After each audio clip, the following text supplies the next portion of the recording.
আচ্ছা চলো আজকে তাহলে বলেই ফেলি কিভাবে আমি আলু দিয়ে কিমা কষা বানাই। 300 গ্রাম যদি মাটন কিমা নাও, 50 গ্রাম তার সাথে চর্বি নেবে। আমি এখানে একদম মিহি কিমা না করে একটু চাঙ্ক পিস নিয়েছি। প্রেসার কুকারে আদা রসুন বাটা, হলুদ গুঁড়ো, লঙ্কার গুঁড়ো, নুন আর জল দিয়ে 3টে সিটি দিয়ে নেবে।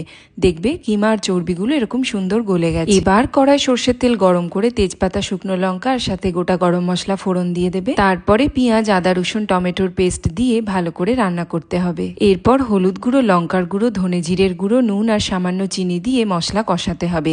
কষানোর সময় সামান্য একটু জল দিয়ে নিও। এখন ডুমো করে কেটে রাখা আলুগুলো দিয়ে খানিকক্ষণ কষিয়ে নেবার পরে সেদ্ধ করে রাখা কিমা আর তার সাথে স্টকটাও দিয়ে কিমার সাথে মশলা ভালোভাবে মিশিয়ে নিয়ে সবকিছু সুসিদ্ধ হয়ে যাওয়া পর্যন্ত রান্না করতে হবে। এবারে কয়েকটা কাঁচা লঙ্কা চেরা আর গরম মশলার গুঁড়ো ছড়িয়ে দিলেই তৈরি হয়ে যাবে কিমা কষা। এখন দেখো, বাঙালি মাংসতে আলু দেবেই, এটা স্বাভাবিক। তোমার যদি অস্বাভাবিক লাগে তুমি স্কিপ করে যেও। ব্যাস, তাহলে এবার যে কোনো একটা রবিবার দুপুরবেলা এই আলু দিয়ে কিমা কষাটা বানিয়ে গরম ভাতের সাথে খেয়ে জানাবে কেমন লাগলো তোমাদের। Thank you.